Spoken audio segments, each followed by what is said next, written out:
You're listening to Keith Engle, the host of TGI Sports Talk on the National Streaming Sports Roku channel.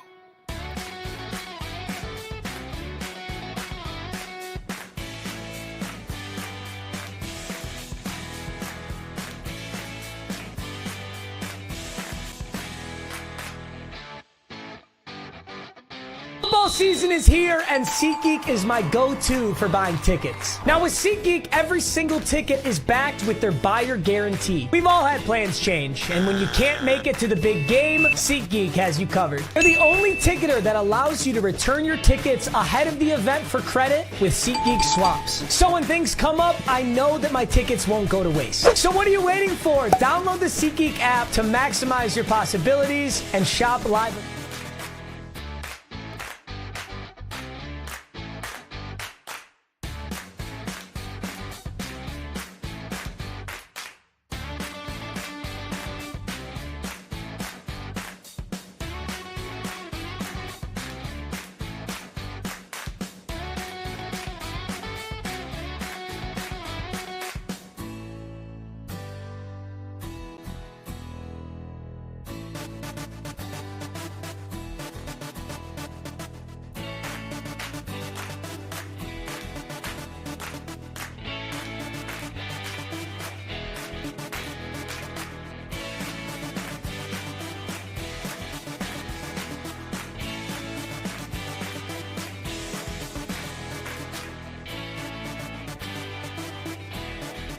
Good morning, everybody. Keith Engle here for TGI Sports Talks. Sunday stream of consciousness. Sorry, I lost my track of my my train of thought here for a second. I want to start off. I'm having a little trouble getting when I come off of the national streaming sports show in the morning. I have a little trouble getting everything right back and showing. So.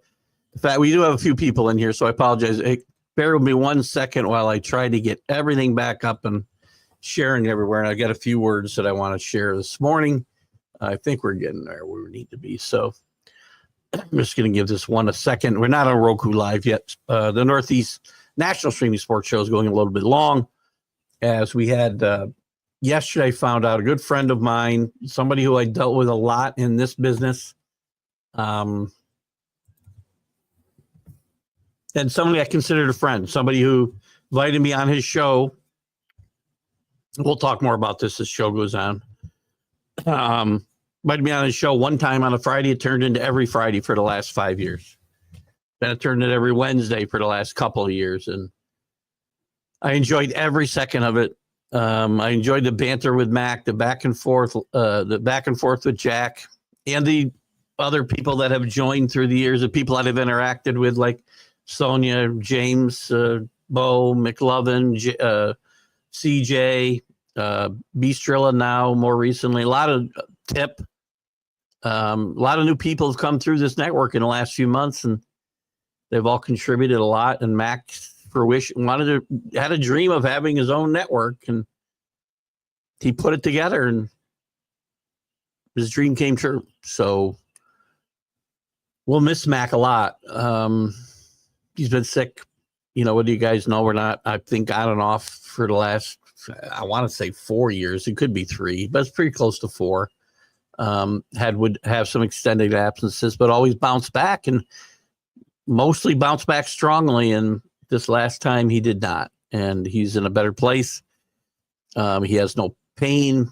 I know his family has pain, but he does not. And I want to say, I'll miss my friend Jack. I'll miss my friend Mac. Sorry, Jack. I did this in my remarks in the show. I kept saying Jack instead of Mac. I apologize. Mac McGrath. And if I laugh when I'm talking about people who have passed, it's because it's my own way of coping with things I don't like. That's what I cope with everything in life. I get angry sometimes, as you've seen. But humor is the way I like to deal with the sad parts of life. So with that, we'll go on with the show. We can talk about Mac all you want. He can be a topic of the show. I would not say you cannot do that. You want to give some thoughts and prayers out to Miss Linda, you can do that. Linda's a strong woman, has stood behind Mac a lot. I know she's gone through a lot herself these last few years, and our thoughts go out to her and continue to, and she knows that we will help her any way we possibly can. And I mean that with all great sincerity. Mac, you'll be missed. You let me be me on your shows, and that's not an easy thing to do some days, as my followers here can tell you. But with that, we'll move on to a little bit more fun stuff. But again, do not feel like you cannot speak out here. How come I cannot? I somehow lost my banner. I had it up and I took it down for Mac's banner there, and now I can't find it. Heck is going. There we go. That's the one I like. All right, guys. A little slow getting started, but I'll get to your comments in a second. I see they're already loading in. I want to thank everybody watching today on Facebook, YouTube, Twitter. We're live. We'll be live on Roku at some point when Sonia's done with the tribute show to Mac. I did kill it on my platforms. I apologize because we needed to do that to get this show on the road. The groups, you know who you are. I'm not going to go into a great detail today because I want to get into the show, but John Gonzalez, Greg Rawlings, Flo and the gang at Bottom Line Sports, Ken Kraus. Quick shout out to Ralph Williams in RW Media out in Pittsburgh. Does some great stuff, including a sports corner from 4 to 6 p.m. Eastern on Tuesdays, and everybody else.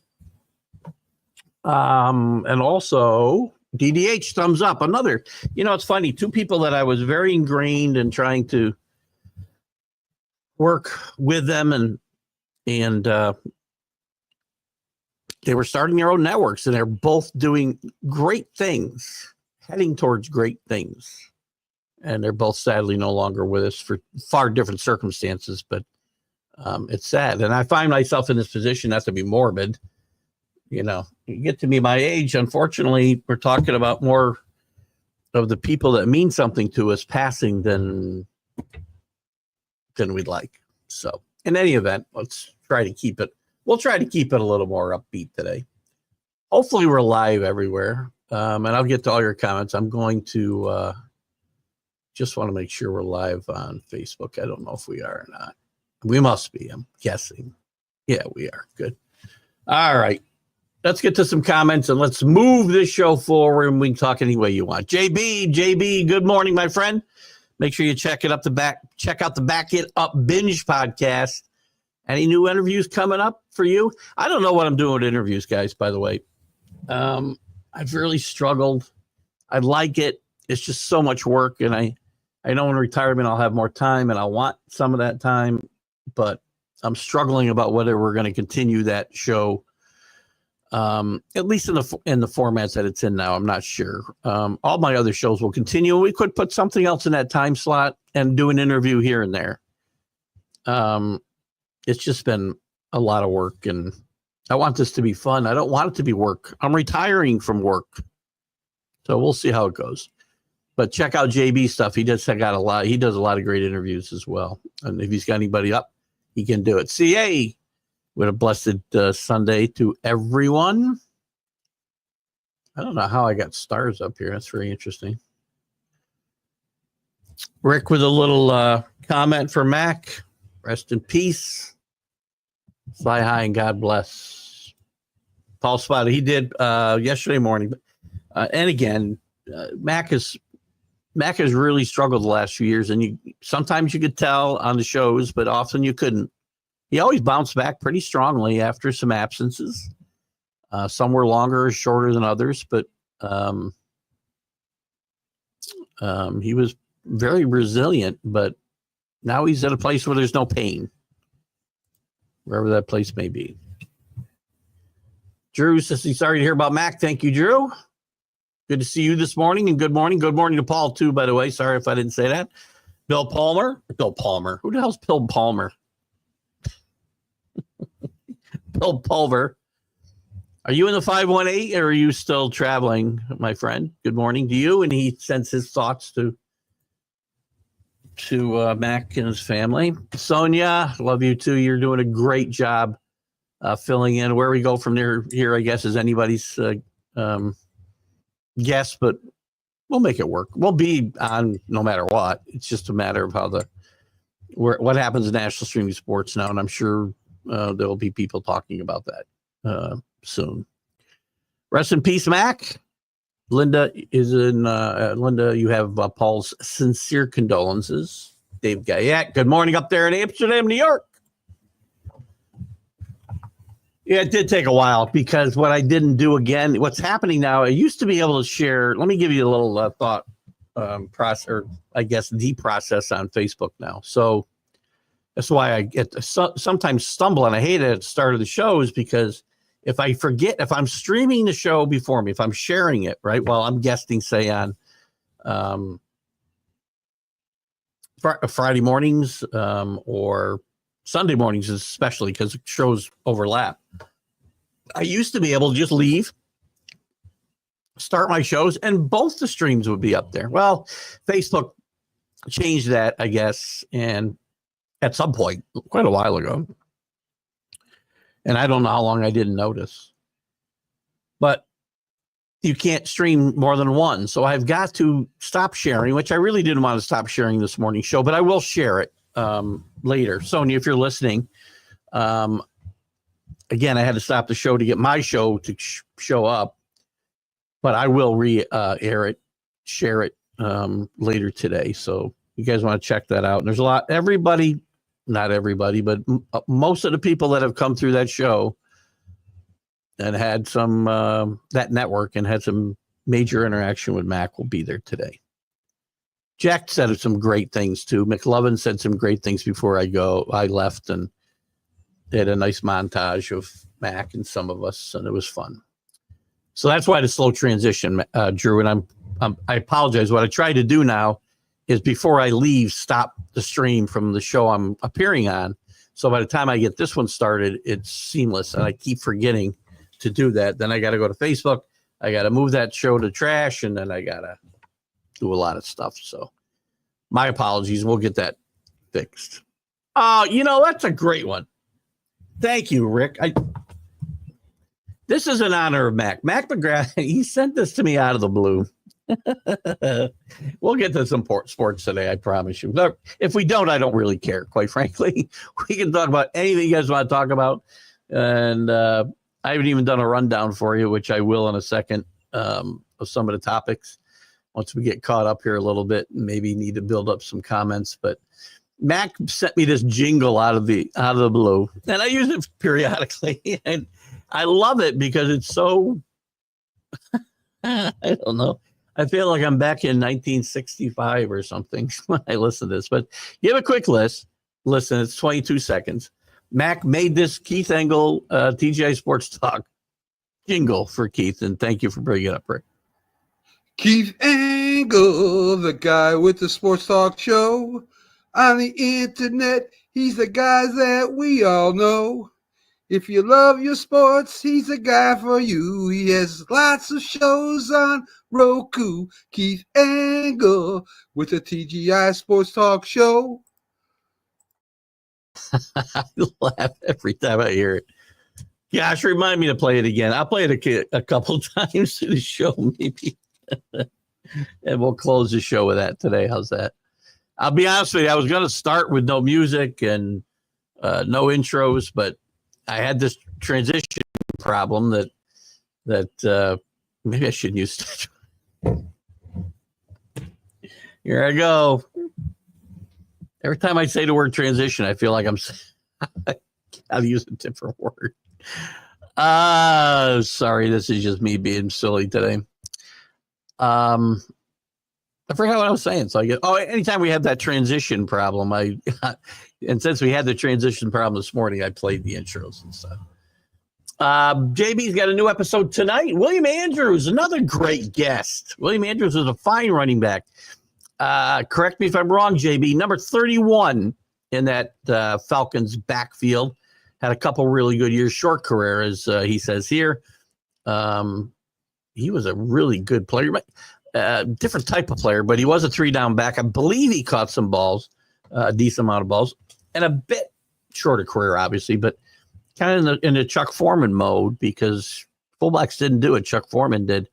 And guys like William Andrews did. Great get there. JB, if you have a way to send me those, I'll be happy to replay any of those on my my platforms. I have no problem doing it. If you can send me a download or something, or you can share it. I think you can share from YouTube.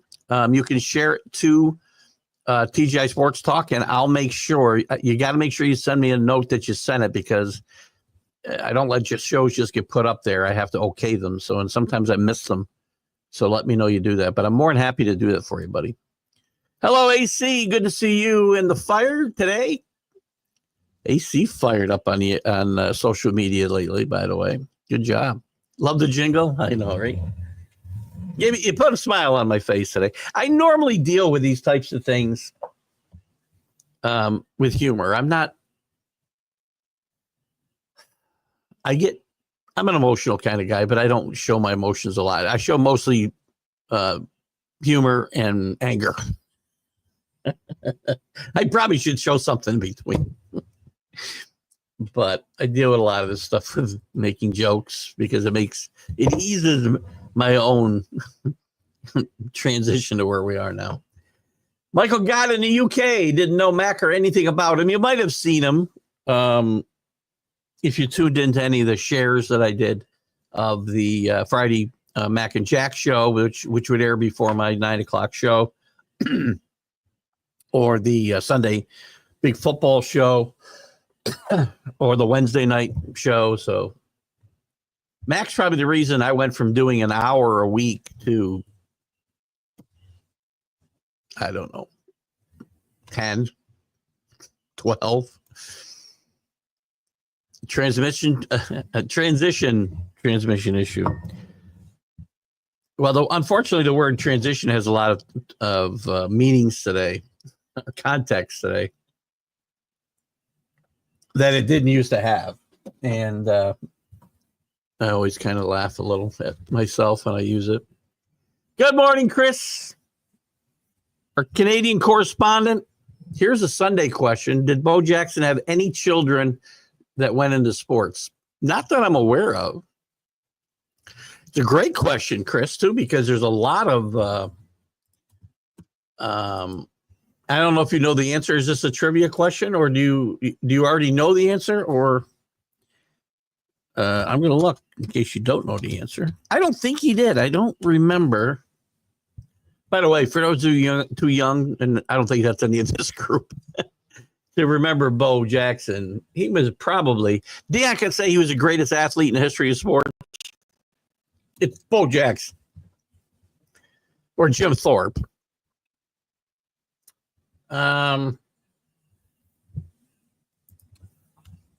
Let's see what I can find here. I'm going to look real quick.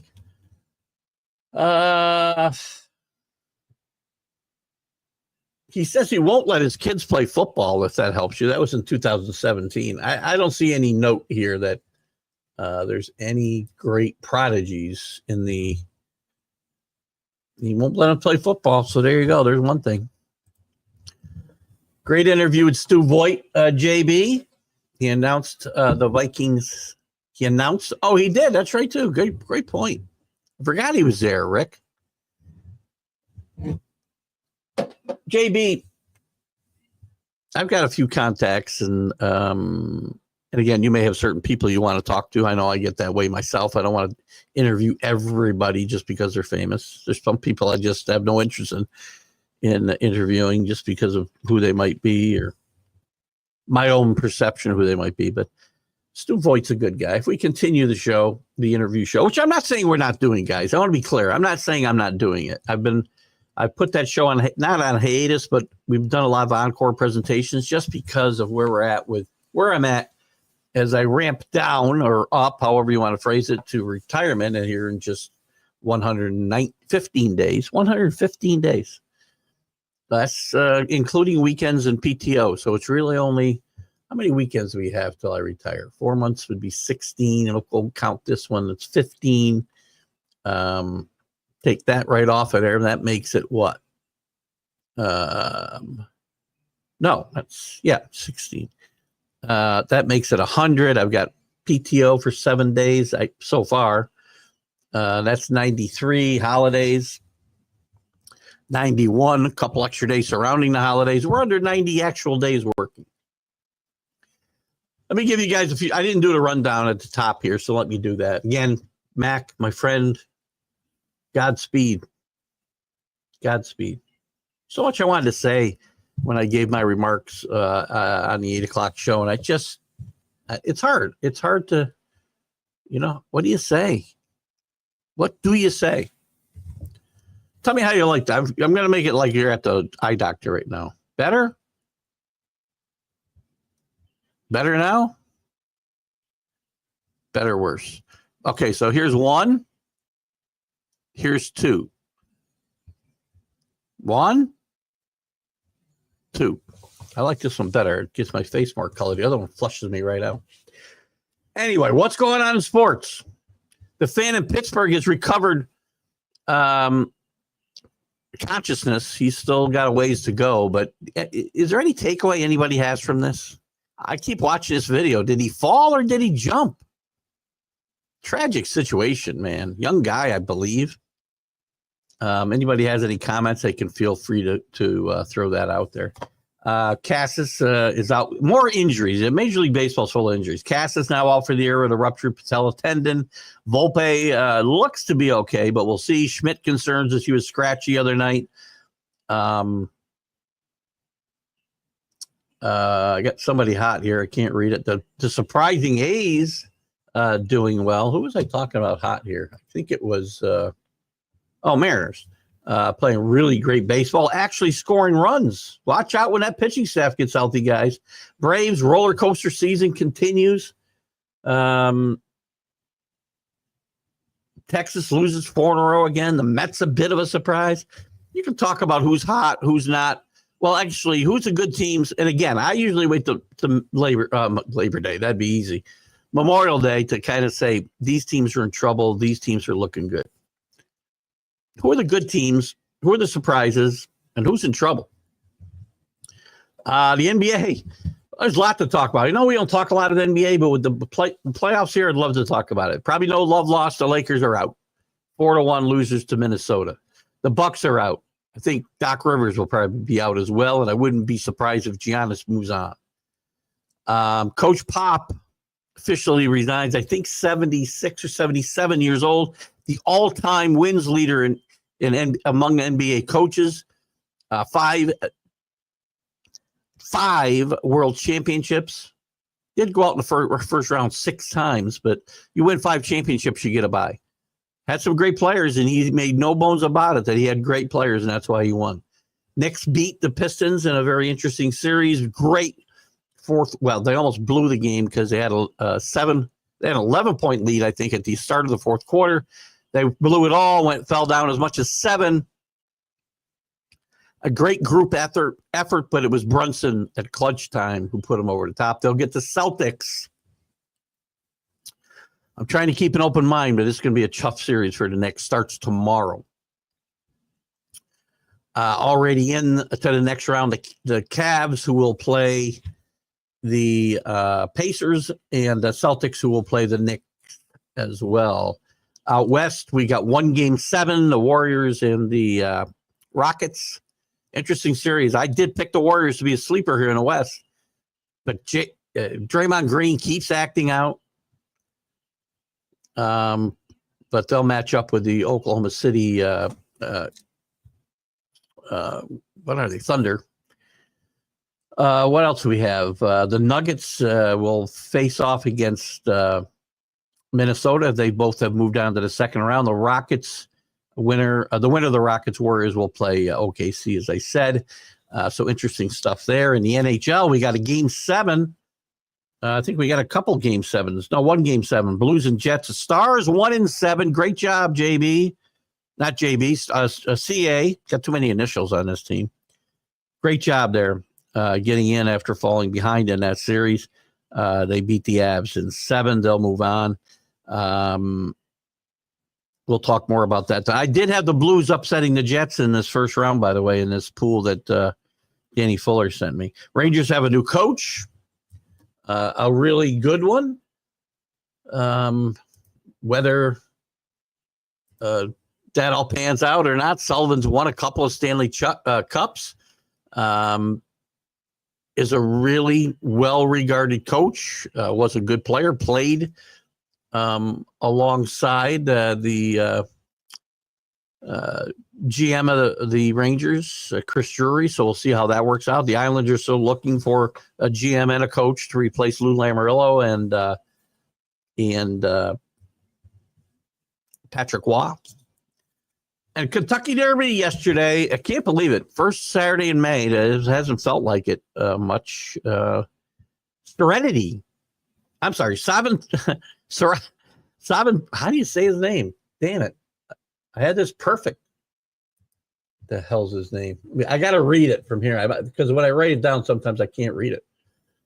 Sovereignty, right? Yeah, Sovereignty, ridden by Junior Alvarado, who made 5 Kentucky starts previously, but never finished better than 4th. He gets his first Kentucky Derby win. Congratulations to him. And Bill Mott, the 74-year-old trainer of this horse, gets his first winner crossing the finish line. He did win a Derby on a disqualification previously.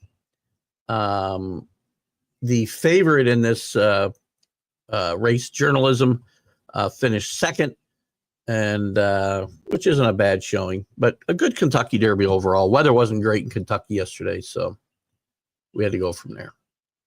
So we got some comments. I'm falling behind already. Where'd I go?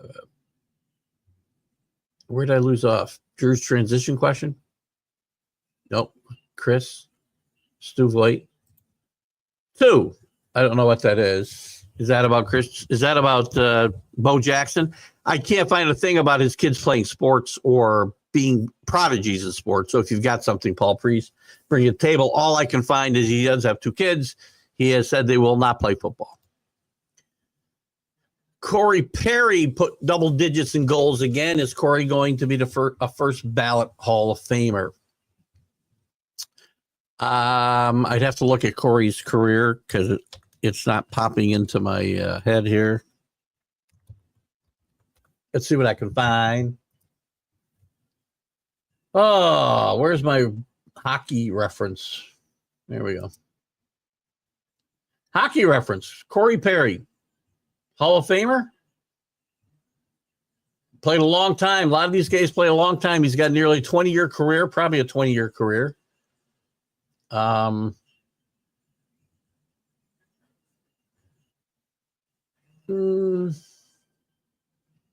not sure.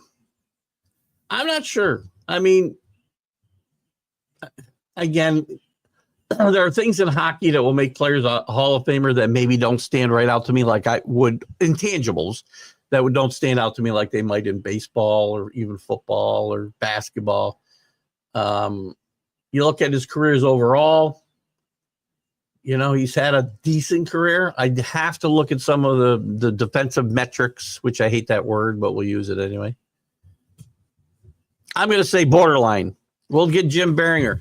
Jim Beringer could make our last NHL update. We'll have to get him in here soon on a Sunday show. If we don't, because if we don't, I'll have to wait until the last. Well, maybe I can get him in any Friday if I'm going to do a hiatus on. I can't do it this Friday because I have to go to high tea, spring high tea, which is not high tea because I think that's afternoon. Spring tea at Montessori with my precious 2.5-year-old granddaughter. Papa will be her special guest, her +1. Neither help you, Keith. Thank you, Paul. Who do I like in the NHL playoffs? You know, I had picked, I don't have it up here. Danny Fuller sent me a bracket. I'll try to remember my bracket as best I can. I had the Blues over the Jets. Here's what I had. Coming out of the East, I had the Capitals. who will play the Hurricanes in round 2. The East is all set. Hurricanes play the Capitals. That ought to be a great series. Maple Leafs and Panthers. That should be another great series of defending champions against the Maple Leafs, who have historically not been able to get out of this round. So I like the Capitals to come out of I took the scratch here, the Capitals to come out. I may have taken, I'm pretty sure I either took the Oilers. No, I had the Kings beating the Oilers, so I lost that. I think I got the Blues going to the final. I don't know if I can find that quickly or not. What'd they call that? Probably will not be able to find it.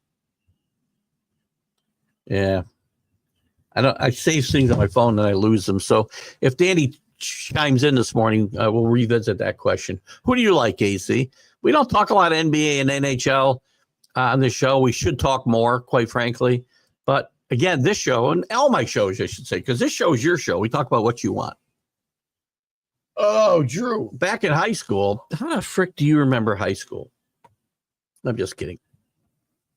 A friend and I were goofing around in the gym. He opened his knee badly, and I put him on a projector cart, wheeled him to the nurse's office, cracking jokes the whole way. Someone asked why I would joke like that, and I said I preferred him laughing than crying. It's a great point. I do this all the time. I mean, funeral parlors, hospital waiting rooms. It's a way to cope with stress, anything, even non-tragic situations, right? Tough situations at work, which we've had a lot of recently. I try to listen. I know they're serious, right? But I try to inject some levity so we don't all go freaking crazy. Sometimes people don't like it. I'm sorry. I'm who I am. I'm not going to change for anybody. Blue Jays pitching staff in trouble.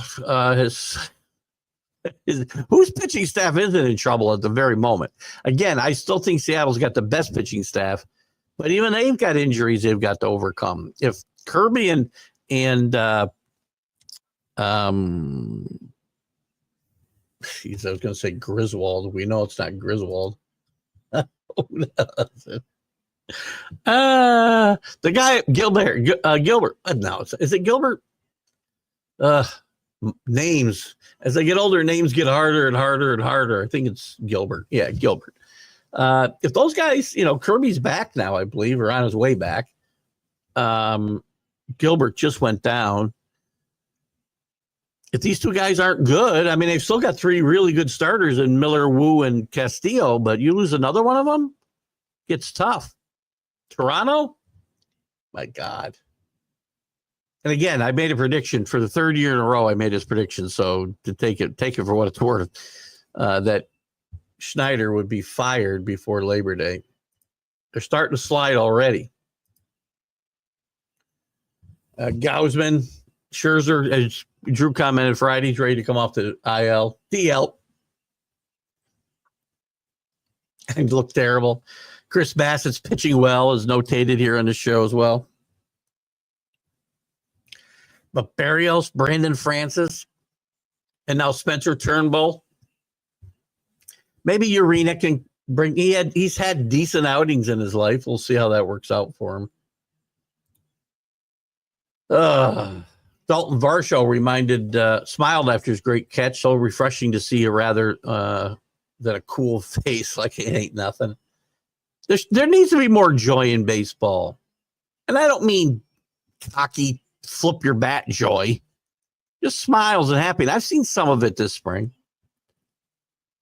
And Dalton Varsho, is that his right first name? You are right. Sorry about that, Chris. Was a big target for the Yankees before he signed with Toronto a couple of years ago. How's he doing offensively this year? Very good defensive player. When the Yankees were looking for left fielders 2 years ago, he was high on their list, but he has struggled with the bat. For whatever reason, he's not in the list of stats for. Well, that's weird, huh? He's not even listed stat-wise on Toronto's stat list. Good job, ESPN. You guys do the absolute best job I've ever seen of a website. By that I mean you suck.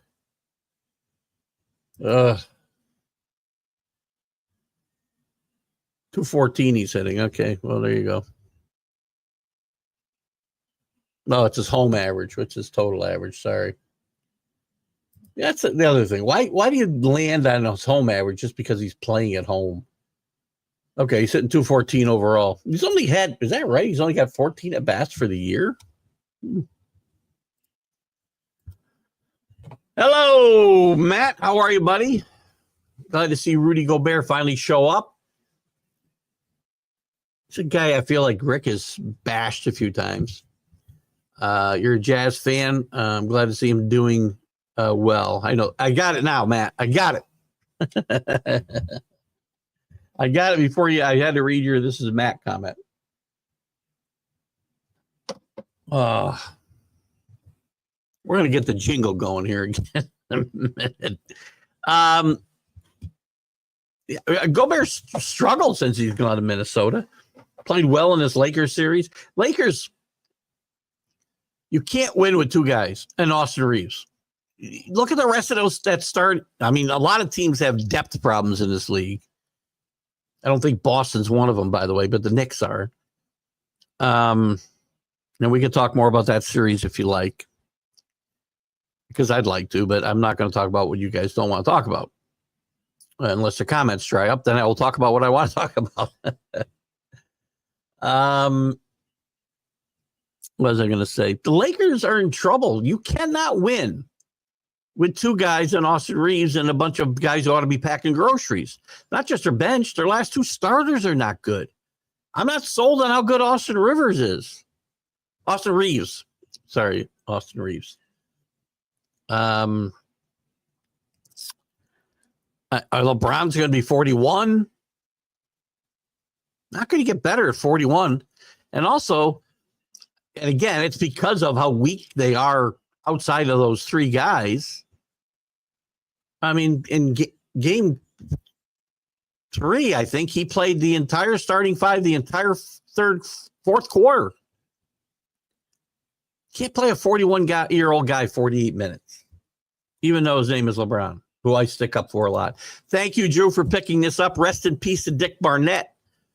I didn't jot that down today because it fell out of the feeds, and I did make a note of it when it happened. But Dick Barnett, who was very underrated and overshadowed by the guys Drew mentions here, DeBusschere, Frazier, Reed, and Bradley.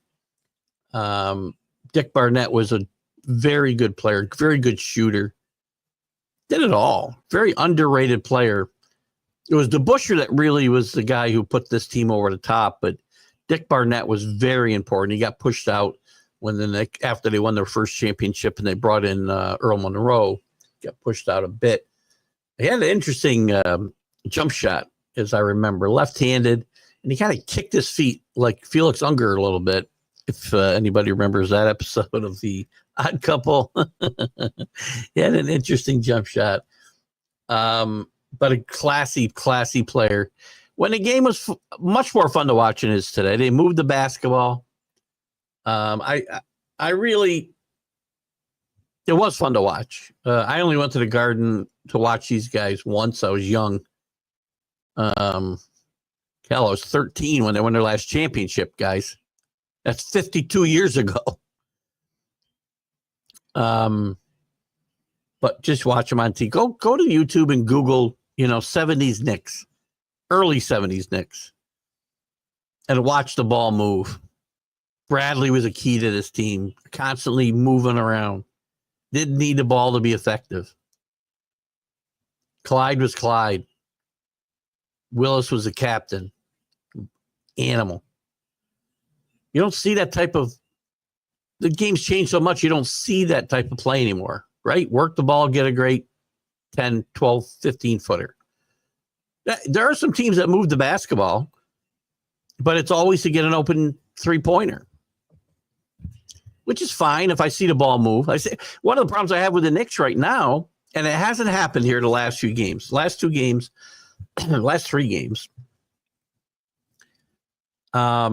much better ball movement. In game 2, it was even in game 1 that they won. Game 2, they lost. I mean, Jalen Brunson was playing like Carmelo Anthony and the huge black hole of the NBA. The ball went to him and never came back. Well, he got everybody involved. That's what the point guard needs to do. Now, you could be a score first point guard like Brunson is, but you also have to get everybody involved, and he did that in games 5 and 6 in my mind, even though they lost game 5. From 3 on, 3 they really did well. They had a couple guys in 30 with 30 points. All the starters were over 15. Everybody contributed. Same thing in game 7. Now Brunson has, again, the brunt of the points and takes a big shot. We know he's going to do that. He's amazing. He's not a big guy. And as they let that clock run down, I'm like, frick, man, he's not going to get a good shot. And he got a great shot and wins the game. So this team can be fun to watch, but they run into spurts where it's everybody's standing around watching Jalen. But this Knick team, to Drew's point, great team, great basketball team.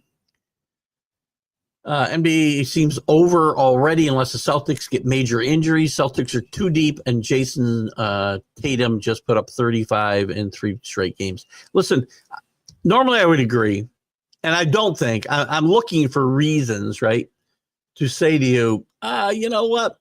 Knicks could win this series. I'm not so sure because the Knicks don't. The Knicks bench has been atrocious, and the Celtics, on the other hand, I mean, if I'm not mistaken, they've got Porzingis. No, he's starting at center, but they got Drew Holiday, who's starting to play a little better. He had kind of an Olympic maybe a hangover. He didn't play well early in the year. He's playing much better. Al Horford, Cornette, guys coming off the bench that the Knicks don't have. And they spread the wealth around. I mean, Jason Tatum is their go-to guy. You stop Jason Tatum, you got a decent chance of beating the Celtics. But they got guys coming off the bench that play 34 minutes a game, 26 minutes a game, 32 minutes a game, 16, 14. That's a lot of minutes off the bench. So they're going to play where the Knicks are going to play like 6 guys and count on the starters to stay healthy, and they're banged up. Brunson's ankle was tweaked again the other night. Towns has been banged up. Hart was banged up a little bit in game 5. That's why he and Brunson ended up watching this game from the sideline at the standing at the scorer's table for 2 minutes at the end of the game. This team goes deep, and it's also a team that knows its roles. I said 2 years ago when they traded away Smart or let him walk, I can't remember which it was, that was going to be a problem. He knew his job. He was one of the keys to this team. But again, we've got guys. Al Horford feels like he's been around forever. They got depth. They got some youth on that bench to insert some energy. Great job. Randy Poffo, the Macho Man. It came from his baseball career. I never heard that before. If you don't know Randy Poffo, the Macho Man from WWF, you guys today who follow it know it as WWE, but it was the Worldwide Wrestling Federation when I was a young man and actually followed it. I don't anymore. Macho Man was a big star, but he was, and Leaping Lanny Poffo was his brother, which plays into this next comment that Chris had brought. Randy Poffo was a catching, if I'm not mistaken, he was a catcher, Chris. Or Drew, who usually knows some of these facts. I think he was a catcher with some promise in the Cardinals organization.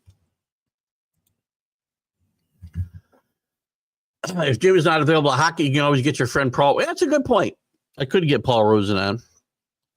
Jim's been my go-to guy, and I like to stick with him, but I don't know what happened last time. I don't know whether I hope I didn't make Jim mad for some reason, but he didn't even get back to me. So It would be a shock if I pissed somebody off, quite frankly, but we'll check in. And that's a great point. I might have, Jesus, you know what? I might get them both on for a hockey show on a Friday morning. This week's going to have to be an encore, as I said, because I have a very important date at 9 a.m. at Montessori with my 2.5-year-old granddaughter. She'll be serving me tea and biscuits, or tea and whatever, which she'll eat all of. That kid eats and eats and eats. Remind me of that, Chris. Jeez.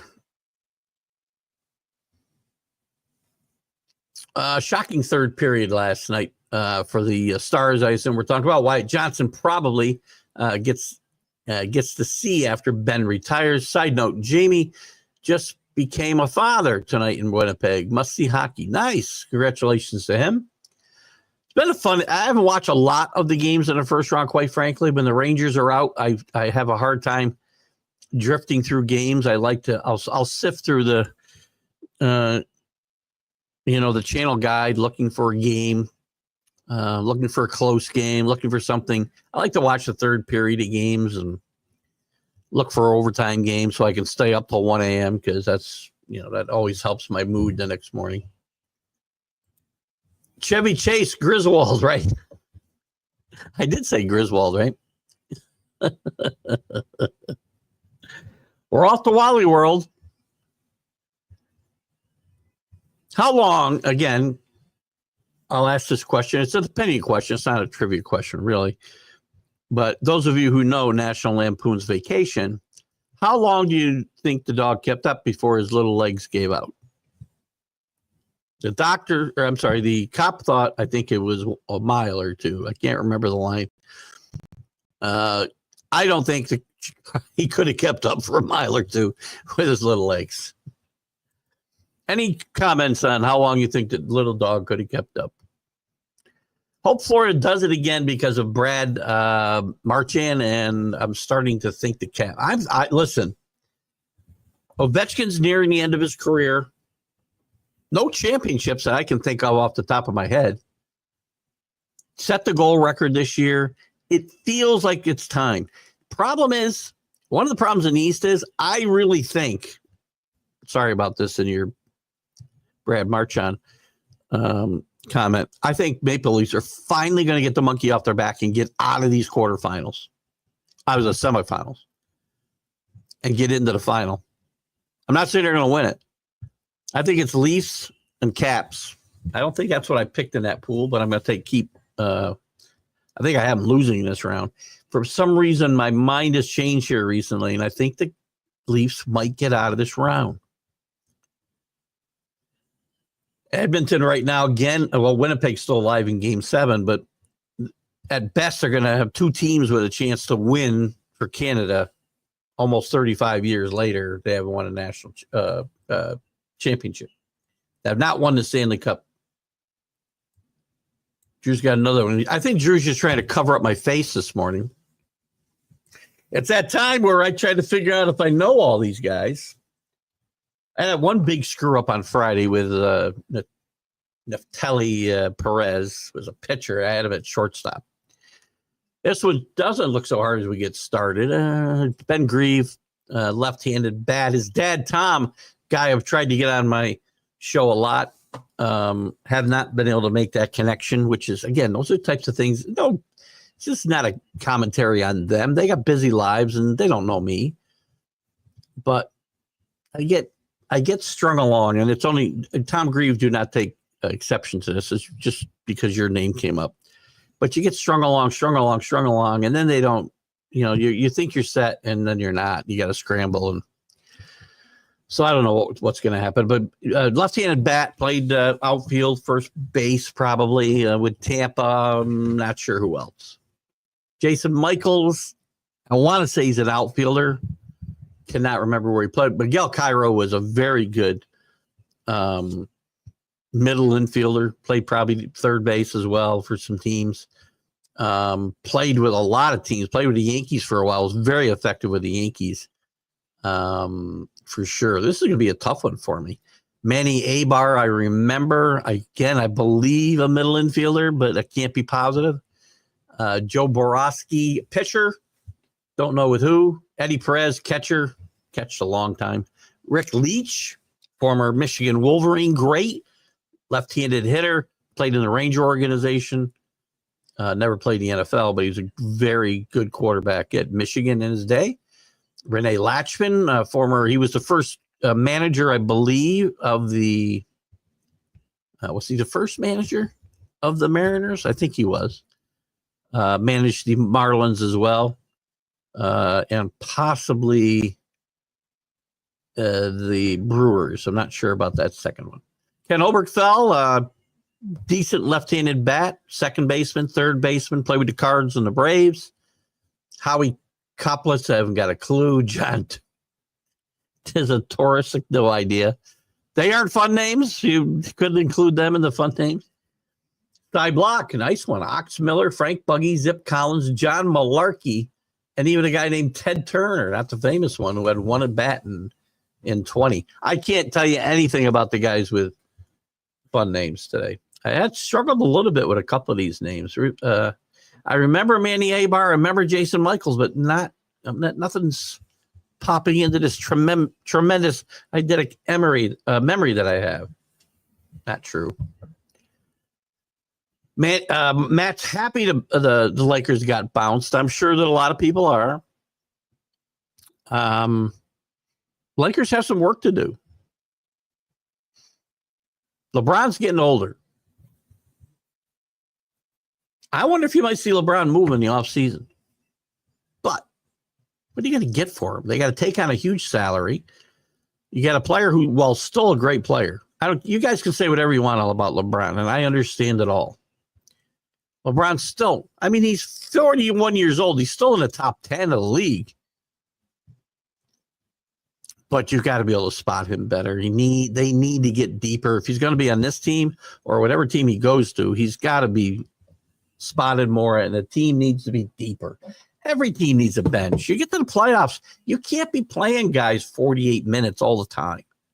47 minutes, 46 minutes.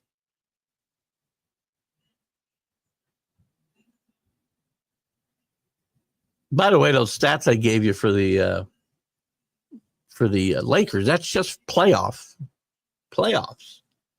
They got 1, 2, 3, 4, 5, 6, 7, 8, 9 guys averaging 14 or more minutes. Nobody's more than 39. That's Tatum, of course. That's where I want my star at. 39, 38, 39 minutes. Now, sometimes out of necessity, like Tom Thibodeau's had to do, you've got to play guys longer than you'd like, because otherwise you're just going to kill yourself, which is why it's shocking he didn't call timeout in game. It doesn't matter now, but he didn't call timeout in game 5 to get his two best players, his best player, and depending on your point of view, their second best player. I would say he's their second best player. Second most important player, maybe. Michael says, what do I think? Roger, I saw this story. Cody, I believe Cody just got released by the Phillies, picked up by, who did he get picked up by? The Twins, I think, right? Let's get back to, hold on. Cody Clemens, son of Roger Clemens, homers at Fenway. Where did he play? Twins second baseman, son of former Red Sox pitcher Roger Clemens. By the way, put Roger Clemens in the Hall of Fame. Just stop the nonsense. Homer to right field in the 6th inning during his first game at Fenway. It's not his first homer or anything, but I think it might be the first time he's done well. Maybe he's going to get a chance to play in Minnesota. I'm not really sure. Let's take a quick look at their team. Does he have a chance to play on this team who's not playing well? I went through some managers in trouble on the Friday MLB update. This time I think Rocco Baldelli's in trouble. Remember though, they were right here last year at the same place, basically. Cody Clemens is listed pretty much third on the depth chart everywhere. First base, second base. Third base, he's the fourth choice. But they got a lot of guys hurt. Will Castro, Royce Lewis, all out. That's going to give Cody Clemens a little bit more daylight, maybe, and maybe if it does make it with Twins, at least maybe gets to show some prowess or promise, or both, and able to maybe fight another team. Boston's going to beat New York in a sweep. Oh, we're talking about the Knicks and Celtics. It won't be a sweep, I don't think. I think they'll win a game. Knicks have been very good on the road, by the way, which is unusual in the NBA. So if the Knicks can win a game in the Garden, what's the start? What's the schedule look like? I believe they got to be starting in the Garden, right? I can't see any way they are not starting in the Garden. Probably not going to have that yet. Let's see. Do they have round 2 here? Yeah, no. Hold on. I'm going to have to go to the bracket, I think. That's not really going to tell me what I want to know, though. I wanted to see when these games were. Yeah, we don't. By the way, Drew Holiday, I spoke about him earlier, playing good basketball right now. He won the NBA Sportsmanship Award for the second time. Drew Holiday is one of those guys that's really important to have on a team. I don't think it's any coincidence that the Bucks really have struggled without Drew Holiday on their team. Just an FYI. Yeah, they're not going to show me any matchups for game or round 2 yet, I don't believe. They are not. Oh, wait, here we go. Series over. Yeah, these are just takeaways. I don't think it would take a perfect storm, AC, for the Knicks to win this series. Brunson's got to keep everybody involved. Nobody can get hurt. They can't turn the ball over. They can't go. They can't have streaks like they had in the fourth quarter the other night where they don't score for. They get outscored for 14-0 over 3 minutes. The fourth quarter. Anything could happen. Porzingis has been injury prone. Tatum has not always been on his game in the playoffs, although I think that's probably past. I'm not going to say they'll sweep them. I do think they'll probably beat them 4-1, 4-2.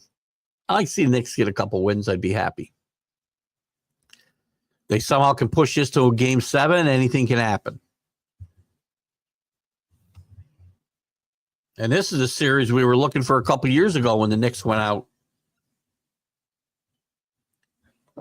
I think against the Pacers. I don't remember. They were in control of that series. Scott Radinsky once played a straight edge punk band at Ozfest. Straight edge punk promotes sobriety. Is that why it's called straight edge? Well, good for them. Scott Radinsky. I know the name. Is he a pitcher? I want to say he's a left-handed pitcher, but he's probably a hockey player. And Chris brought him up. Now I want to know who he is. I don't think I'm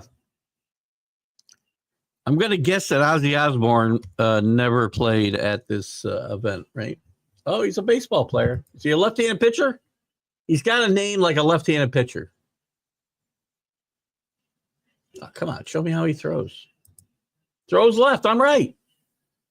Left-handed pitcher. Look at me go.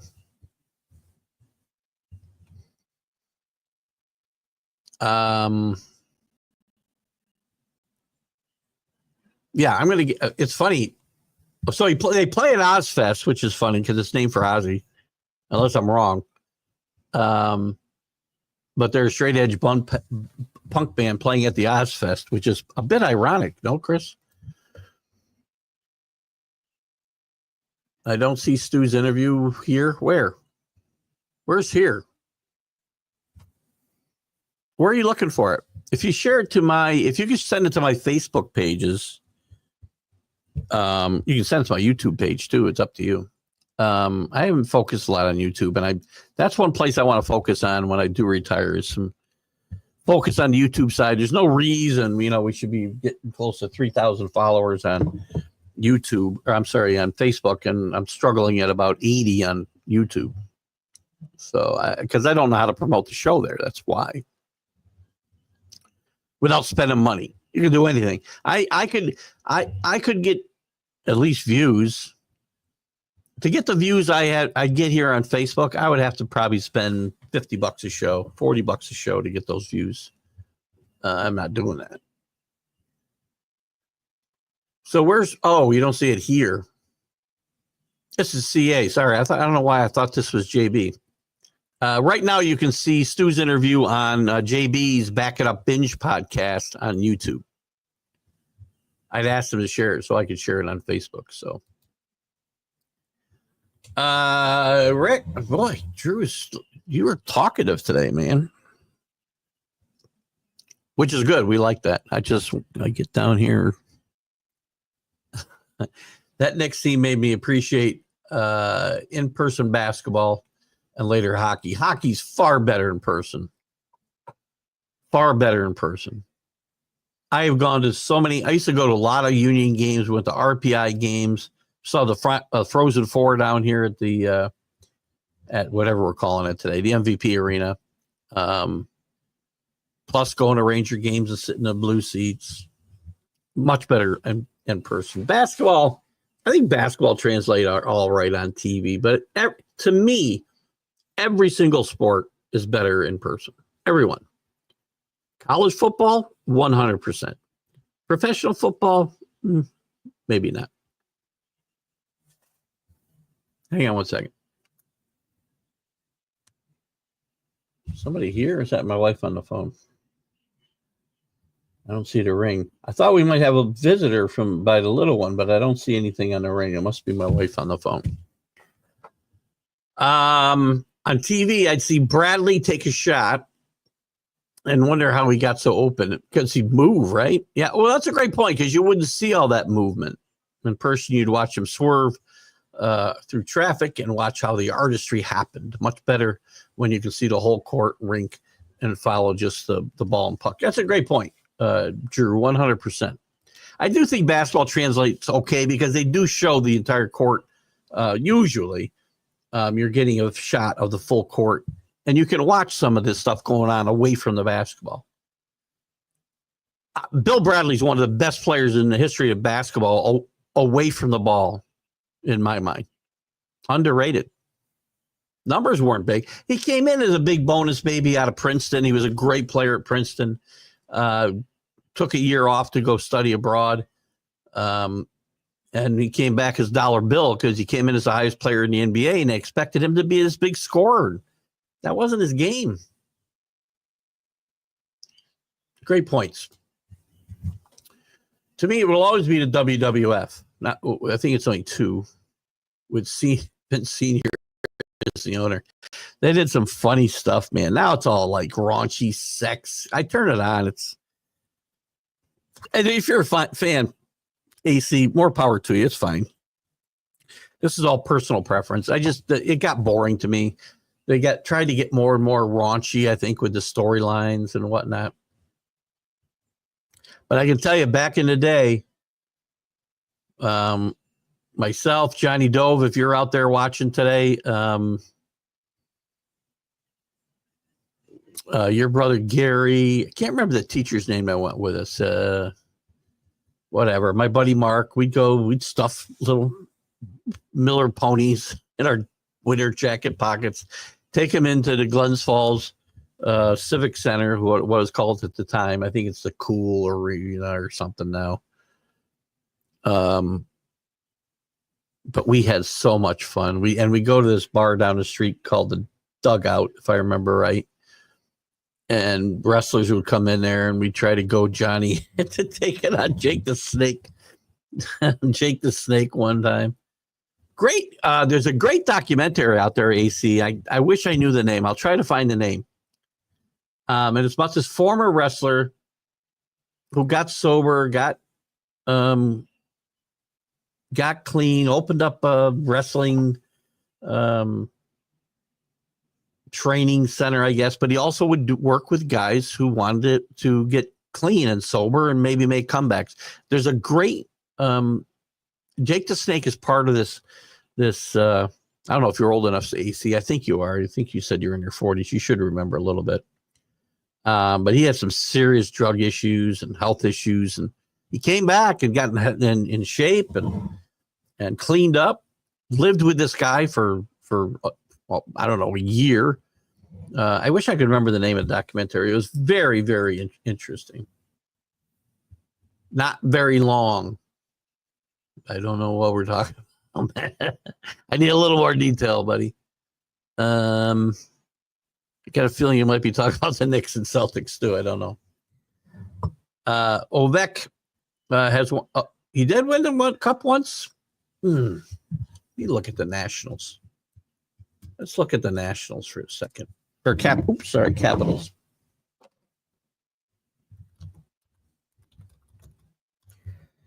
I don't remember them winning, but I, again, could be very wrong here because historically I get lost a little bit. What time we got anyway? 9:30. History. Maybe this will get me there. I can barely type when I'm like this. Wikipedia, this should help. You're not going to tell me. Just like tell me in a recap here.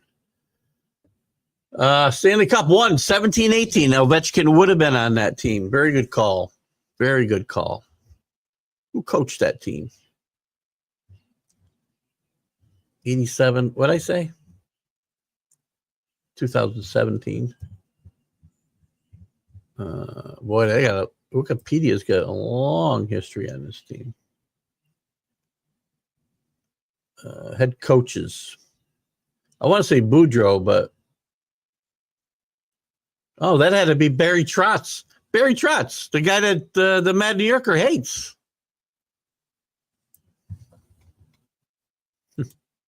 I like Barry Trotz. I do not know that that's true. I was going to talk about this topic. Shedeur, still a topic in the news, by the way. I would think this would be fairly big news. They didn't. I don't think they unretired anything. The only, and I'll talk about this in a second too.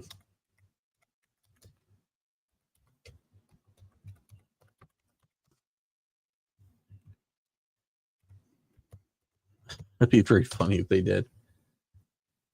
No, they didn't. I can't find anything that says they did. I don't think that's accurate, Billy. I don't think they should have retired it, right? I mean, they're got until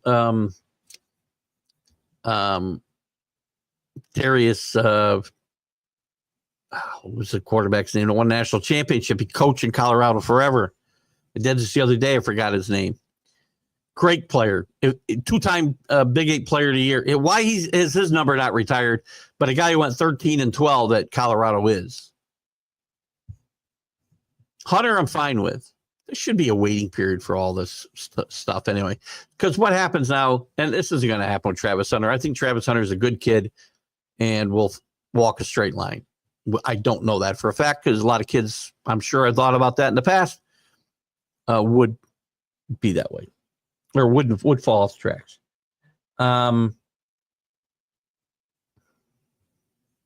But you get embarrassed by guys. If you do this too soon, you get embarrassed by them. Then what do you do? On the unretired number topic, though, geez, I'm falling behind again. Doesn't look like there's that many comments. There must be. There was talk. Phil Simms had talked about letting his number be unretired so that Carter could wear it, their first round draft pick. And his family kind of outvoted him. He kind of changed his mind. He was on a radio show or a podcast last week and said he'd be fine if Carter wanted to wear his number. But his family outvoted him and he kind of backtracked on that. Lawrence Taylor flat out said, nope, not wearing my number. Make your name elsewhere. And Carter wasn't asking for those numbers, just to be clear. the conversations were brought to him and other people. So let's not cast Carter in a negative light here. It doesn't matter what number he wears. He'll be tremendous. Put him in the number 1.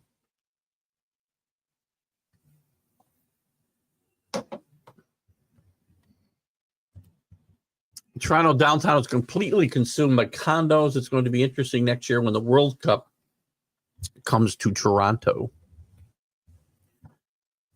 A lot of those people probably clear out of those condos and make a year's mortgage payment by renting them out. Anyone but the Leafs. Why do we hate the Leafs? I usually root for original 6 teams when the Rangers are out. Well, their original 6 team. But I do like the Blues this year. I do like the Caps.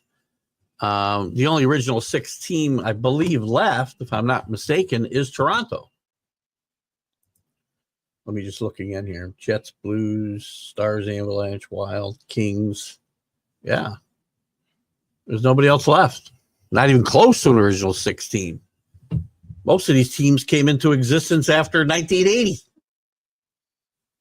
Well, the Stars were the Minnesota North Stars, but they came in the 60s.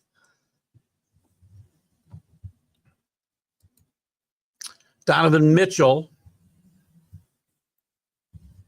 This is Matt again. Donovan Mitchell, ex-Utah, and the Cavs are doing good. The Cavs were very, very good in the playoffs. I think this Cavs team, I like Lou as a, not Lou. Who's their coach?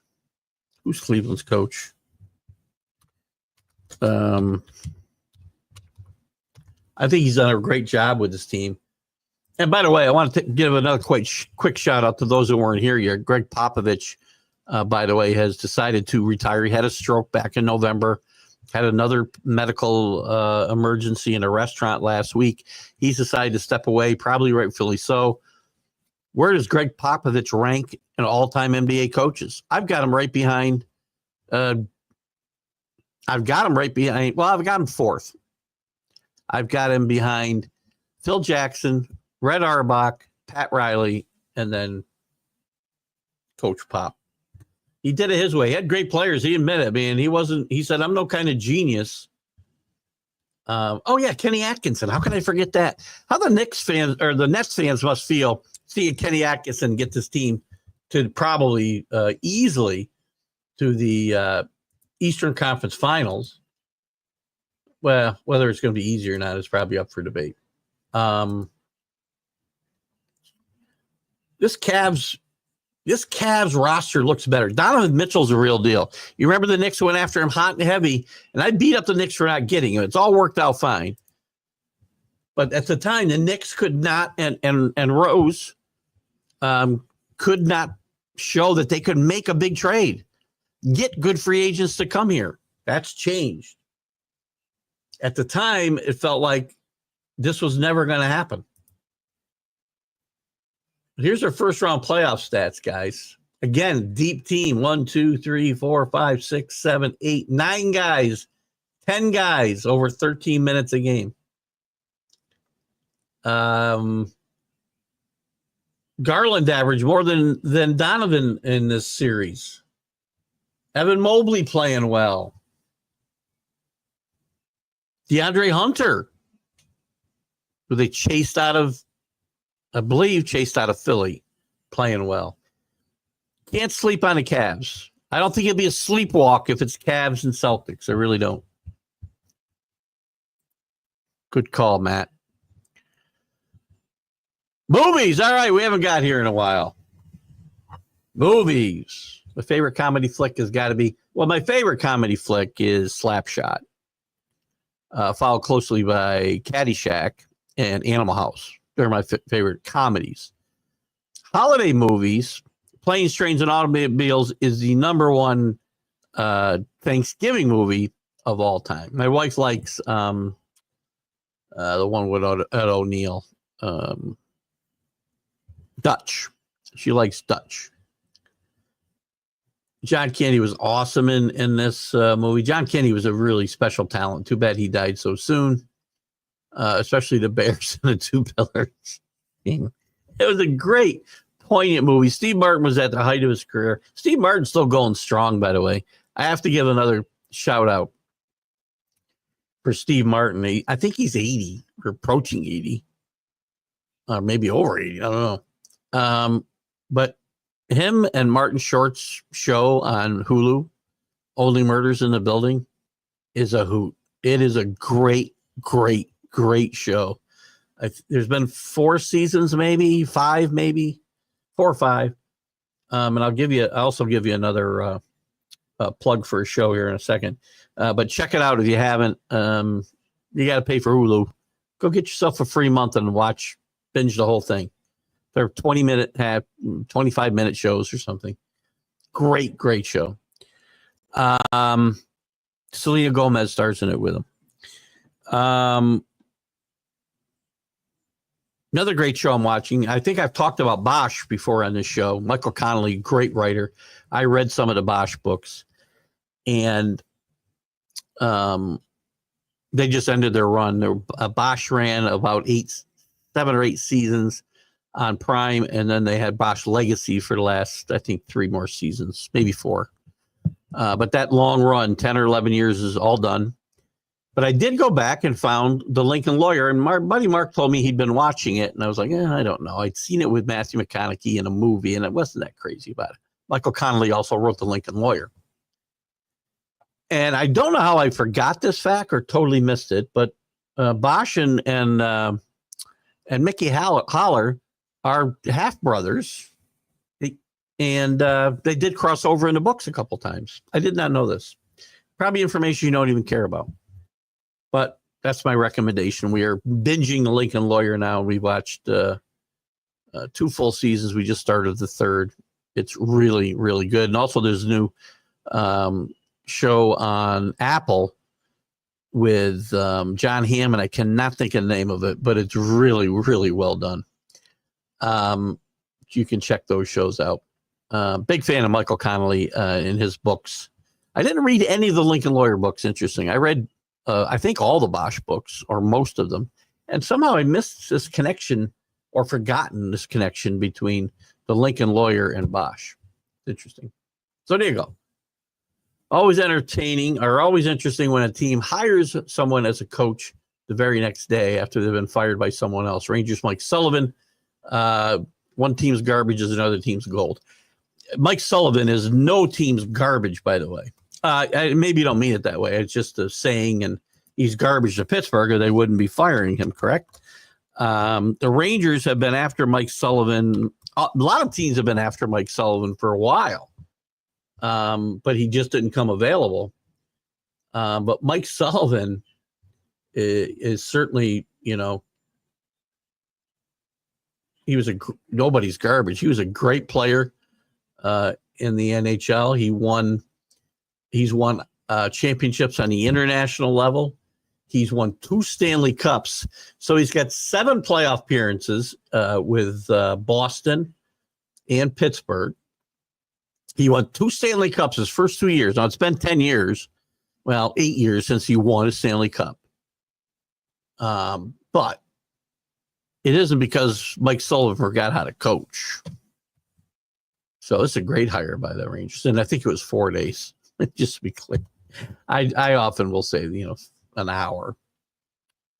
But I think it's funny. The only way it looks bad is that Chris Drury had made an announcement that this team was going to look far and wide, have their eyes wide open, looking for a head coach, until Mike Sullivan got fired. Then he got hired right away, to your point, Drew. But Pittsburgh might think he's garbage. Mike Sullivan can coach a game of hockey, and I think the Rangers will be better off for it.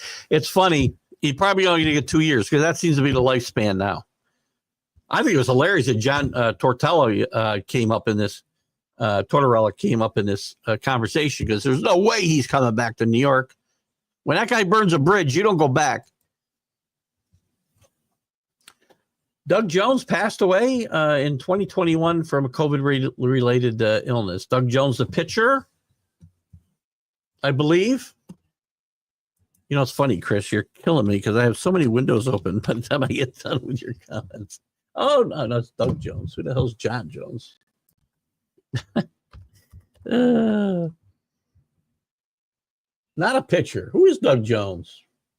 That guy could be a pitcher. That can't be the guy I'm looking at. I think that's a different Doug Jones. Doug Jones, Hocus Pocus. That's not him. Attorney. I don't think that's him. I don't see any ball players here. Let me just put in ball player. See what I get. There we go. Former league relief pitcher. Played on 7 different teams over 16-year career. 5 all-star selections and 303 saves. That's not a career to sneeze at. Great job, Chris. Passed away in 2021 from COVID related. I'm not sure where this is a stream of consciousness, Chris. When you, and again, great call because he's a great pitcher and not well remembered with the Indians. Not sure how that popped into your head today. Lakers also wasted a high draft choice. That might have helped. Second round draft picks hardly ever help anybody, by the way. Rarely. They might as well just have one.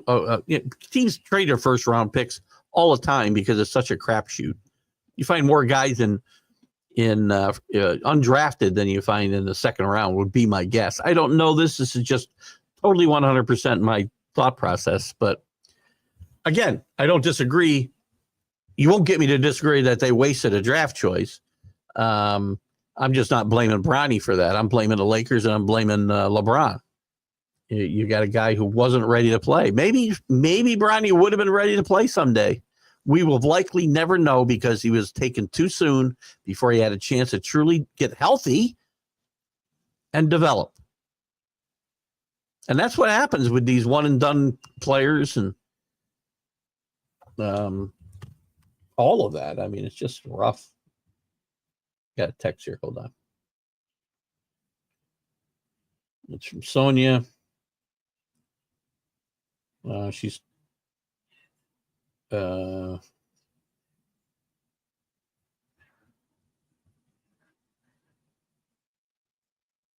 great. It was just a note from Sonia about the show this morning honoring Mac. And again, those who don't know, and maybe not been with us early in the show, our good friend Mac McGrath from National Streaming Sports, the founder of National Streaming Sports and several shows of his own, Mac and Jack Show, the National Streaming Sports Professional Show on Wednesday nights, a gazillion of them.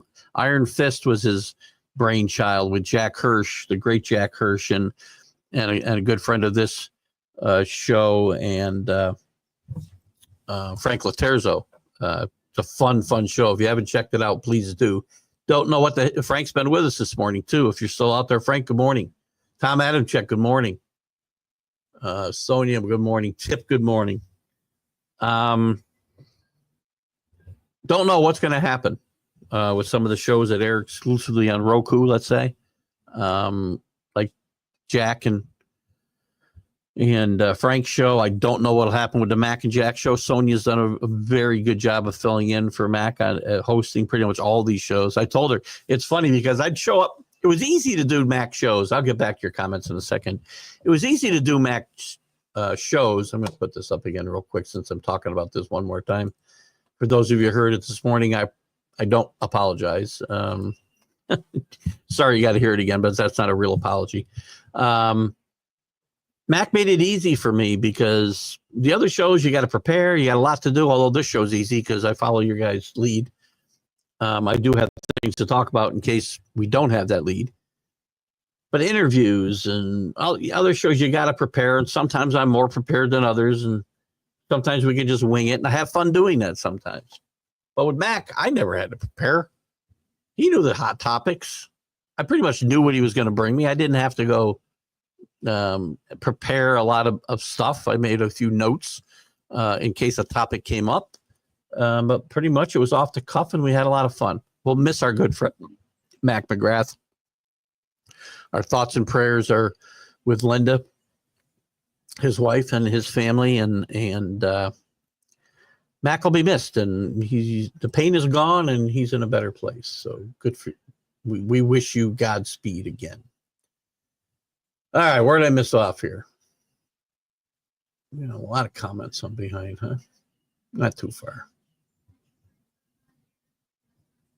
Doug Jones, we did that. Lakers. Oh yeah, Lakers wasted a high draft choice. So we know. Yeah, you're not wrong. I mean, as untalented as that team is after the first three guys, unbelievable. 20 MLB executives say at least so far the Alex Bregman free agency signing was the most successful one, followed by Nick Pivetta and Pete Alonso. I wouldn't argue with any of those. I would argue it's, again, so far. I know you have so far in there.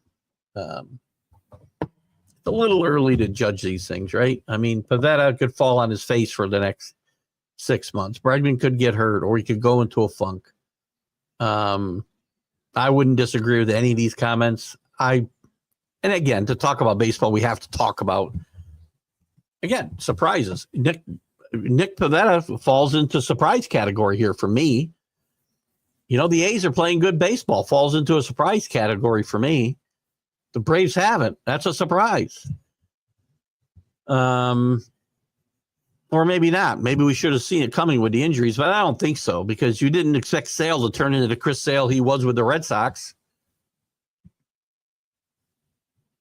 So, in any event, we got to withhold judgment for a little bit. But for now, I wouldn't disagree with any of those. I did say Labor Day again. Labor Day would be an easy time for me to, give you better predictions. But I'll say Memorial Day.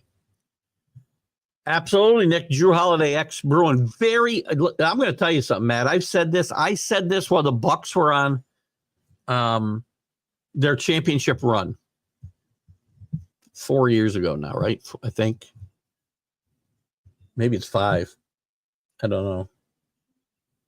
Drew Holiday is a very underrated player in the NBA. And the thing about those Bucks teams, and I think it's the same way with the Celtics, and any successful team, everybody knows their role. Everybody knows their role. That Buck team was tremendous. That's when guys forgot their roles, is when they, things start to go badly. Success sometimes breeds contempt. Now that the frenzy of the NFL draft is done, we'll see how much contractual issues will affect veteran. Cousins is getting fired, getting traded. There's no doubt in my mind. There's no way the Falcons are carrying a $40 million backup quarterback.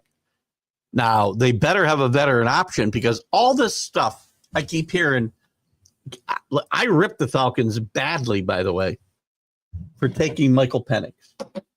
And I've heard all these comments since the last NFL season, since hang on. Before the draft, about how great Michael Penix played. What a great pick by the Falcons. Because I said it was stupid. They got a $40 million quarterback. They gave him no help. They draft a quarterback that's going to play whenever he plays. And I kept hearing how good he was. Well, let me tell you how good he was. He played in 5 games. He started 3 at the end of the season, as we know. His record as a starter, 1-2. Cousins was no better than that. His completion percentage, while in 1975 this would have been great, 58%. That's not good. 3 touchdowns and 3 interceptions. He threw for a total of 775 yards. His quarterback rating was 78.9. All great numbers in 1979 for 3 games. This is 2025. The way the game is played today, that's not good quarterback play. How do the Falcons really believe that they've got the quarterback of the future here? And it makes 0 sense if you think that's the truth, you keep Kirk Cousins on the bench. Now, he won't be a problem if that's where he is. He doesn't want that. He wants a chance to play somewhere. I think you might see him in Pittsburgh. I would have thought Cleveland, but they've got 27 quarterbacks in a room now. There's talk he may go back to Minnesota with a restructured contract and back up JJ McCarthy. He will not. I don't think he'll be on this Atlanta roster. I don't know how he can be. Goddard is another question. I think they need Goddard, though. I think Goddard gets a job done. You could see him released and re-signed maybe to a better deal. Or a team-friendly deal. But Kirk Cousins, I want to know, where do these people get the impression? And I heard it all winter, not just from Atlanta Falcon fans, from football people who, some of the people I talk to, I respect their opinion. So maybe I got to check myself. But did I really see enough in those three? And again, I'm looking at just the numbers. Quite frankly, I saw him play about one quarter of one game. Wasn't terribly impressed. He's a great college quarterback who had great wide receivers who he could throw the ball up to and they just go get it. Is there promise there? Yes. I haven't seen nearly enough to say he's a quarterback of the future. Now, maybe that's just me. Will Levis put up better numbers than this in his rookie season. Well, probably not. Now I got to go to Will because he's the guy I said would be the best pick in that draft he was in with Stroud and kid from Carolina. My boy Will's numbers. I'll get back to your comments in a minute. I know I'm falling behind here. I apologize. Oh, there we go. Pro Football Reference. So Will Levis has been roundly trashed. Okay? Here's what he did in his rookie season, just to compare it to what Penix did in 5 games. He started 3 games. Will Levis started 9 games. He was 3-6. That's the same record as 1-2, by the way, percentage-wise. He threw for 58.4% completion rate. He threw for 8 touchdowns, only 4 interceptions, and he threw for 1,808 yards in those games. Probably about the same yardage-wise. His quarterback rating was 84.2. His quarterback rating last year, the team was 2-10, so that wasn't good. His completion percentage went up. He threw more touchdowns. He did throw more interceptions, so not so good there. But his QB rating went up to 81, fell a little bit to 81.4. Still better than what Michael Penix put up. But Michael Penix has a tremendous future ahead of him. Will Levis is a total bust. What? Radinsky, ex-Chicago lefty. Thank you. I did get that one. I think Cleveland, I think, too, Matt. Does Mookie Betts get enough credit for his ball?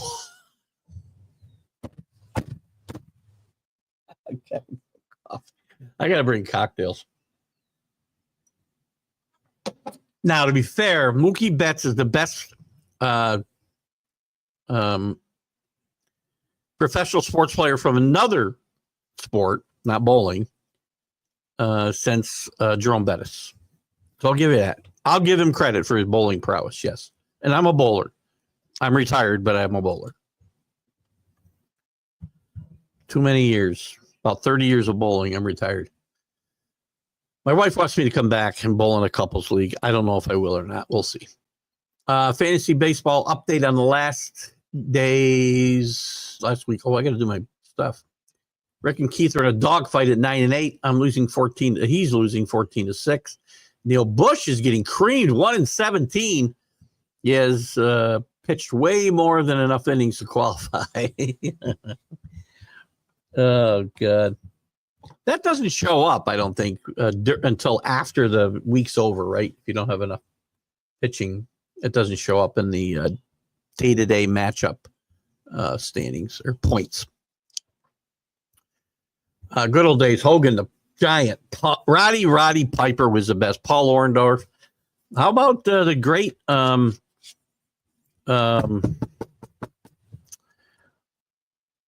Oh God, the guy who did the talk show, Mean Gene Okerlund,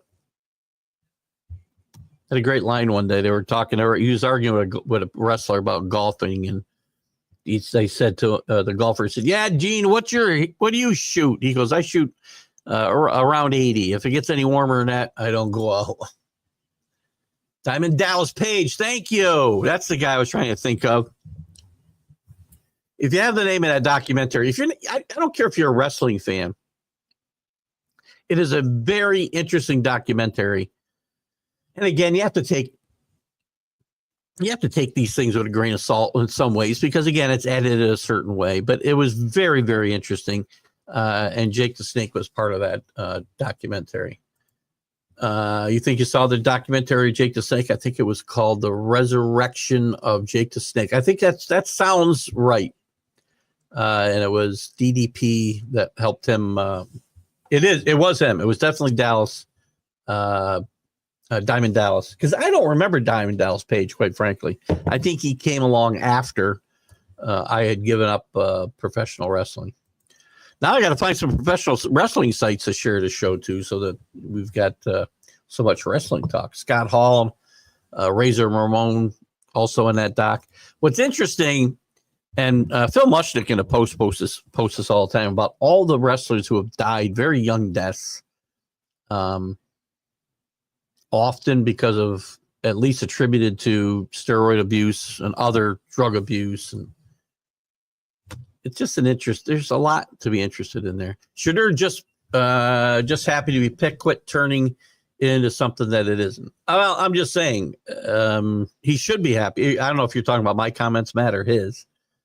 I don't think Shedeur is just happy to be picked. Again,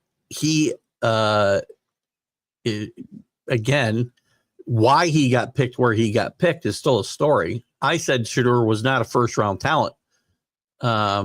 He's certainly better than a fifth round talent. And I think Shedeur Sanders will probably have a very good chance to win that job. So I agree with 100%, but I don't think we stop talking about the story when news stories come out about why he didn't make it. There's a big story in the New York Post today, I think, or maybe it was yesterday it came out, about what went on during his Giants interview, the late Giants interview he did like a week before the draft, and how it was terrible, and how they, again, terrible from a personality wise and a football evaluation wise, because of the things the Giants put quarterbacks through when they come in an interview. So again, I'm not sure. The context escapes me a little bit. So I don't know if you're telling me to quit turning into something that it isn't. He's in the NFL. I agree. I said this last week. And now he's got a chance. He'll still earn his money. He'll earn money if he becomes a star. Won't get it as early. I still think Shedeur Sanders could probably play in the league. All I ever said was he wasn't a first-round draft pick and that he shouldn't have his number retired. None of that has changed because he got picked.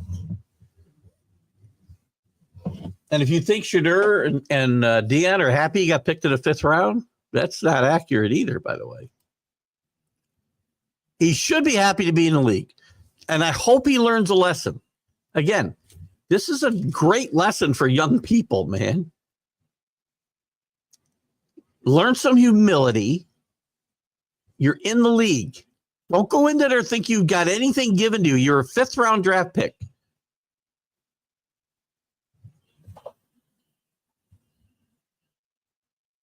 Now, some of the other nonsense that goes around. Oh, he's not going to report to the Browns if he doesn't get the money he wants. He's going to go to Canada. Go to Canada then. Your game doesn't fit that game at all. But again, Matt, I'm not sure the context. You can clarify if you like. You don't have to. My answer isn't going to change. It's fun to talk hockey in Brantford, Ontario, birthplace of Alexander Graham Bell and Wayne Gretzky. Never knew where Alexander Graham Bell was born. And I will tell you this, Chris, you have more than met the challenge today because nowhere have I ever seen Alexander Graham Bell and Wayne Gretzky in the same sentence. Dude, if I had more thumbs, you'd get them all. Wrestling documentary better than wrestling. Honestly, I agree. Hulk Hogan and Bischoff are making a professional college and Olympic style wrestling league. After watching the last NCAA wrestling championship, I really want to see what Hogan does with this. Interesting. By the way, the Professional Wrestling Hall of Fame is right here in Amsterdam, New York, in upstate New York. Where's my banner? Are you kidding me? Where'd my banner go? I might have forgot to put it back up when did the Max back up again. We're going to play the jingle again in a second. I should have done it when I talked about Mac again, but we'll do it for the end of the show. Where was I?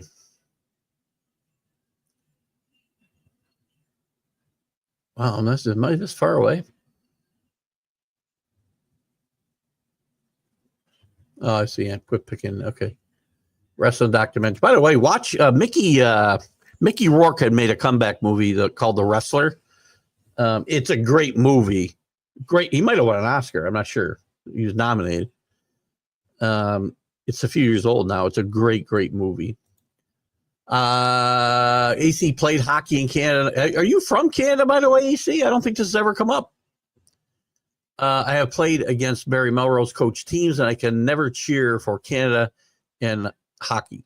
Hockey, maybe you weren't. Canadian hockey players have no respect for American hockey players. Pretty sure played Melrose coach for a while in Glens Falls, which is only about, I don't know, an hour, 40 minutes north of me, 30 minutes north of me. Probably 30 minutes I can get to Glens Falls Civic Center from here, I would think. Popovich got to be top 10 in coaching legend. I think he's in the top 4 myself, Matt, but top 10's fine.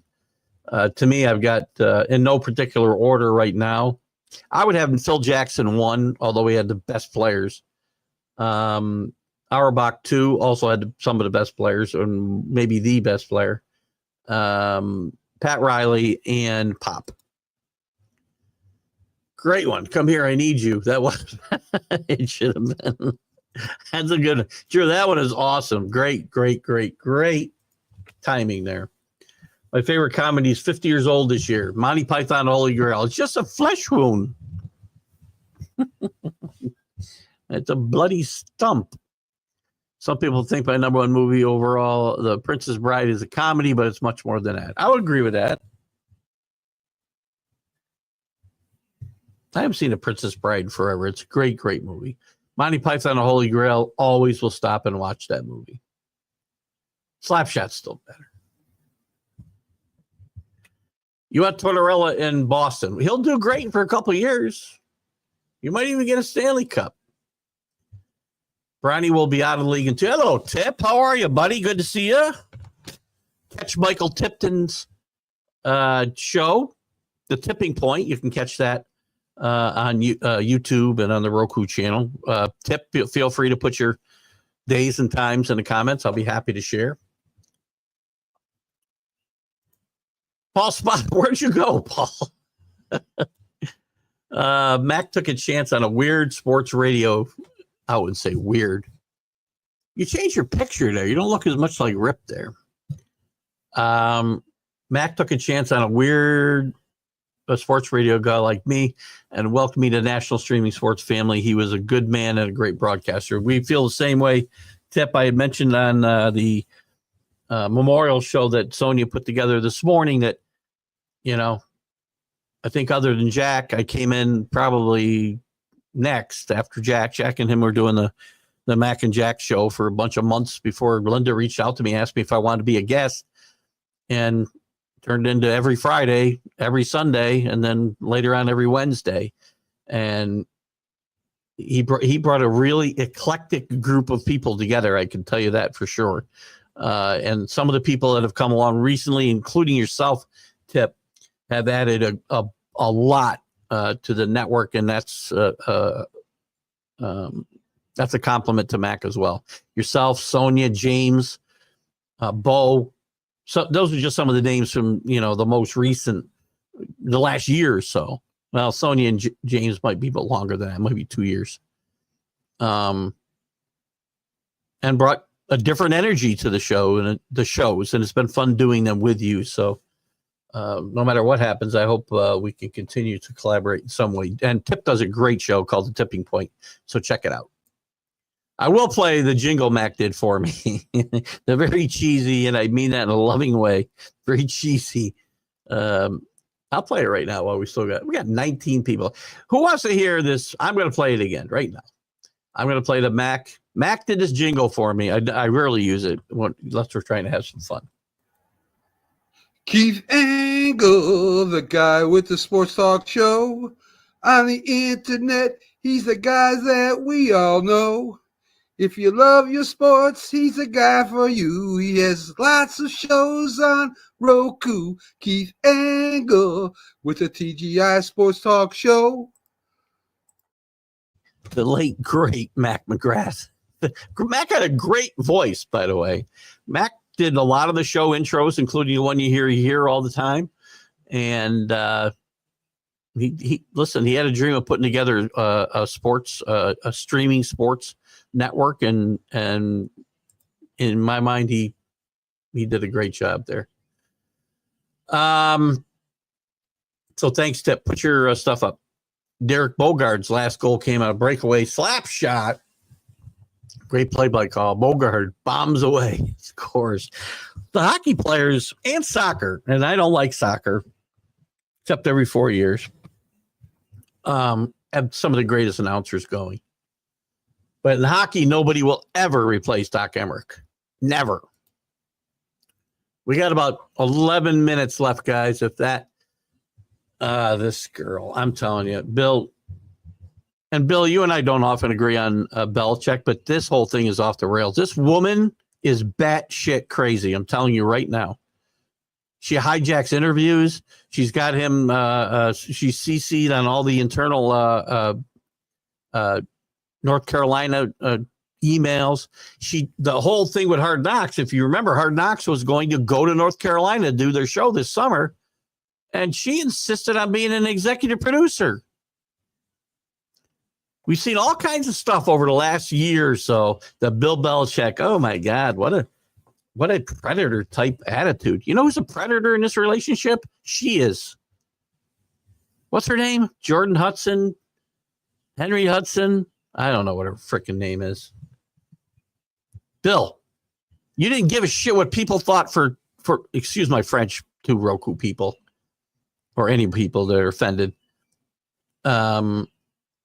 It's about the only thing I'll apologize for.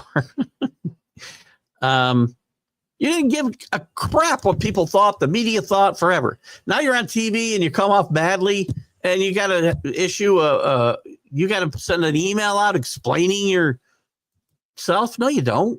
Just tell her to shut up. Hello, Danny Fuller. Late night makes for late morning. Good to see you, though, my friend. Always welcome our late arriving LA people. Mostly Danny Fuller. Danny is the best. Danny was made admin on the sports authorities by John Gonzalez. Great choice, by the way, for Danny. Good job. Congratulations. It pays a lot, too, from what I understand. Unfortunately, Sanders was picked in the 5th round. Now it's his time to shine and show them if he's all that. I 100% agree. You still get your chance. You'll get in the league. Money is the only thing that separates, 1st, 5th round, 6th rounds. It doesn't matter. Everybody's going to have a chance. If you can play, you'll be in the league. If you can't, you won't. That's it. There you go. Monday through Friday, 10 a.m. Eastern. Catch them on YouTube. I don't think you go live on Facebook, if I'm not mistaken, Tip. But YouTube and the Roku channel. Tip, I apologize, too, if I screwed up your show on Friday. I had an encore one-on-one with Keith Engle I played because I had other obligations. work-wise, and I'm usually sitting right here at my desk, and I wait for the 9:58 or so, and I stop the Roku feed and let it continue on Facebook. And I didn't do that this week. I apologize profusely, and I would think your show started up right as soon as I did shut it off. If I shut it off at the time, I don't remember. I must have. Or maybe it was already past time. So hopefully your show started up live like mine does here. We should go live at 8:30. I know that I might have had some communication with Sonia, but we go live as soon as they stop the Sunday morning show that we do, that I jump off of to come here. Rip Pick is on YouTube. Well, there it is right there. All right. That's my Rip. That's Rip. Rip's going to have his own show coming this fall. Here's what I dropped on Monday. How much time do we have? Who has been his head coach on another team other than his dad? And has he ever had a real job? I think you might have put it here, too. Of course, he doesn't understand the interview process. Well, that's on his father and him. I tell people all the time, if you're considering a new career, or if you're looking for a job for the first time, or you're looking to make a change mid-career, you don't have to go to just job interviews that you're interested in. Go to as many as you think would help you learn and make yourself better during the interview process. He was not coached up for this part of the process. Belichick is off his rocker, and so is she, by the way. My wife said it best. She seems to be a Svengali when it comes to him. I never would have thought I'd see Bill Belichick acting like this. Bad look. Billy Boy wants Billy Boy is nuts. Well, yeah. So again, as I just said, he's got to take some responsibility. Dodgers on a 7-game streak. Mariners on 6. Rangers have lost 4 in a row. Sorry, Alan. Yankees 576, the lowest among the division leaders. I'm worried about the Yankees, man. Lots of freaking injuries. They've overcome them so far. Judge's hot start. Really good start, as I mentioned Friday. Really good productive efforts by Trent Grisham, who I would never have thought that would happen with, and Luke Weaver, who doesn't even have his best stuff yet. They might be, outside of Judge, the MVPs of his team. Oh, did they move it, Rick? Where'd they go? Why would they move out of the East End of Amsterdam? I'm just kidding. Rick, if you got time before we go, please tell me where it is now. I never went to it. I assumed it was still in Amsterdam. I didn't know why it was in Amsterdam to begin with, quite frankly. Rockies are only 13 games out of the wild card, and that's nice. So by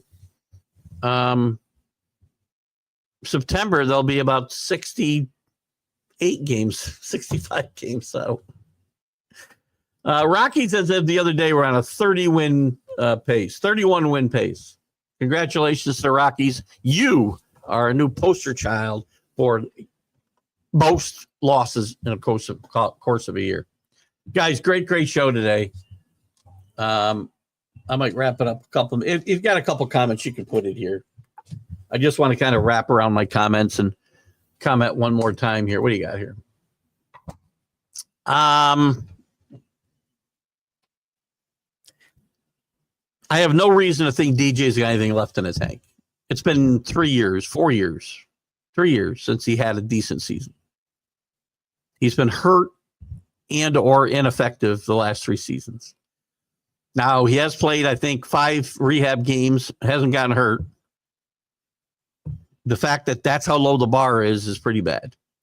Now, if DJ can come back and be play against lefties at third base, he's still a good third baseman. If he can split time with Cabrera there, who's not great against lefties, they might have an effective platoon there. But the days of DJ coming in and helping his team every day are over. I love DJ. Don't get me wrong. I love DJ. But He's going to help at third base, play against lefties. Still got a few things. We got a couple minutes left here. There's CA with our dart tourney update or league. PDC European Grand Tour Prix in Germany, free on FanDuel. You work for FanDuel. The flippers, who we thought they were, they go out. You know, they made a series of it, but Denver's just better. Denver's just better, and the Clippers. This is who they are, right? Yeah, we got darts, we got golf, we got can't see that one there. Baseball, popcorn. Nice day for CA. You have a great week too. I'll probably miss most of the shows in May. We'll be on yet another cruise, Scandinavia. Enjoy it. Hope the weather's warm there now. Say hello to our Nordic friends, please. Thank you. Matt, you have a good weekend too. Thanks for coming in. Again, I want to say my best wishes, and I will reshare the National Streaming Sports show this morning. It started at 8 and overlaps with the show a little bit. I jumped off there at 8:30 to come over here. I'll reshare that on Facebook, and our thoughts and prayers are with Linda McGrath as we lost our good friend Mac McGrath yesterday after a valiant battle with serious illness. And he fought a brave battle, and it's been going on for a while, and he bounced back every time. And this time the strength wasn't there, and he'll be missed greatly, as we've had a great I told Linda yesterday, I've enjoyed every minute that I've spent on the air with him and Jack and everybody on National Streaming Sports, but mostly Mac. And he had a great sense of humor, and we had a lot of fun, and he'll be sadly missed. And we'll play his jingle one more time. No advertisement on the way out, and no music, just Mac McGrath with the jingle, and then Mac McGrath ending my show. So, guys, have a great Sunday. Keep a good thought in your heart for Mac and Linda and their family. And we'll see you on Wednesday with the College Football Huddle. Have a great weekend, guys. Great Saturday. Bye-bye. Keith Engle, the guy with the sports talk show. On the internet, he's the guy that we all know. If you love your sports, he's the guy for you. He has lots of shows on Roku. Keith Engle with the TGI Sports Talk Show.